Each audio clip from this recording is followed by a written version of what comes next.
Bharatiya Janata party के ticket पर चुनाव जीत कर आया हूं उपाध्यक्ष महोदय, और मैं जहां से चुनाव जीता हूं मैं भारतीय जनता पार्टी का इकलौता मुस्लिम सांसद हूं, इसलिए कई लोगों की नजरों में बहुत खटकता हूं उपाध्यक्ष महोदय। कई लोगों को ये लगता है कि जब हम इधर आरोप लगाते हैं तो यहाँ शाहनवाज जब खड़ा होता है तो उनकी धार कमजोर हो जाती है उपाध्यक्ष महोदय।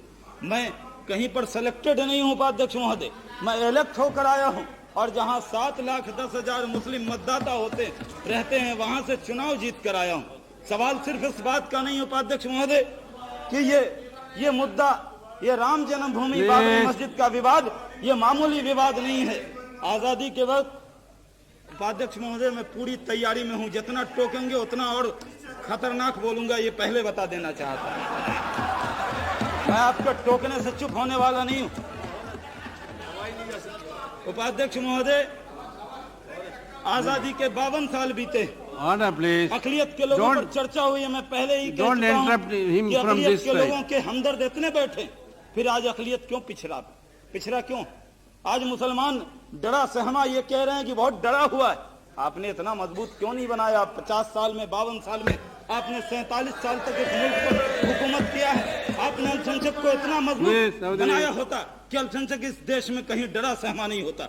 आपने 47 साल में उसकी हालत क्या की? ये आज मंदिर और मस्जिद के मुद्दे पर यहाँ चर्चा शुरू हुई है। मैं पूछना चाहता हूँ, राम जन्मभूमि और बाबरी मस्जिद का विवाद शुरू कहाँ से हुआ? मैं उन विवाद में ज्यादा ले जाना आपको नहीं चाहता। मैं तो इतना पूछना चाहता हूं कि अगर वो बाबरी मस्जिद, वहां पर बाबरी मस्जिद के अंदर नमाज हो रही थी, सबसे पहले मूर्ति जिसके समय में रखे गए उस वक्त के प्रधानमंत्री का नाम क्या था? उपाध्यक्ष महोदय, मैं जानना चाहता हूं। 22 दिसंबर 23 दिसंबर के जी उस वक्त के प्रधानमंत्री आदरणीय जवाहरलाल नेहरू जी थे। 22 दिसंबर 23 दिसंबर को वहां मूर्ति रखी गई, और बाबरी मस्जिद का स्टेटस तो 6 दिसंबर को कार सेवा नहीं हुई थी। 6 दिसंबर की जगह 22 और 23 दिसंबर को कांग्रेस के प्रथम प्रधानमंत्री के दौर में आपने उस बाबरी मस्जिद को राम जन्मभूमि बनाने का काम किया था। इससे आप इनकार नहीं कर सकते। उपाध्यक्ष महोदय, 29 दिसंबर को 29 दिसंबर के दिन उपाध्यक्ष महोदय 29 दिसंबर को जिला अधिकारी फैजाबाद के म्युनिसिपल चेयरमैन को किया गया। 16 जनवरी को mister Anil Basu, thank you आपका, शुक्रिया आपका।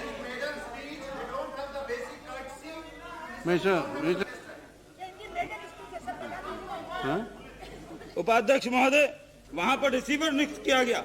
16 जनवरी 1950 तक में वहां पर इंजंक्शन फाइनल दिया गया, परमानेंट दिया गया, और 3 मार्च को वहां पर अंतरिम इंजेक्शन में यह पक्का किया गया कि मूर्ति को हटाने को प्रतिबंध किया गया और मूर्ति की पूजा करने का हक वहां के हिंदुओं को दिया गया।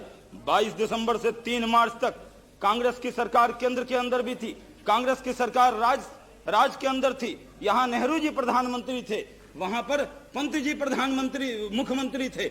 आपने वहां पर कोई कदम नहीं उठाया। कोर्ट का निर्णय बाद में आया, आपने पहले ही उस मामले को होने दिया, क्योंकि जब आजादी मिली भारत का मुसलमान उस वक्त बंटवारे से डरा सहमा हुआ था। उपाध्यक्ष महोदय, भारत के मुसलमानों के मन में यह कष्ट था आजादी के वक्त, इस देश का जो बंटवारा हुआ था उपाध्यक्ष महोदय, उस वक्त भारत के मुसलमानों के मन में इस बात की चिंता थी, क्योंकि धर्म के नाम पर इस मुल्क का बंटवारा हुआ था।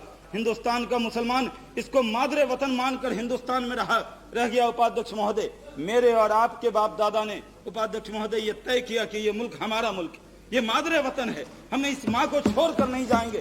जिन्होंने मजहब के नाम पर बंटवारे को स्वीकार किया वो हिंदुस्तान को छोड़कर पाकिस्तान चले गए। जो मुसलमान यहाँ रह गए उसने इस हिंदुस्तान को अपनी सरजमी माना, मादरे वतन माना, और मादरे वतन मानकर रह गए।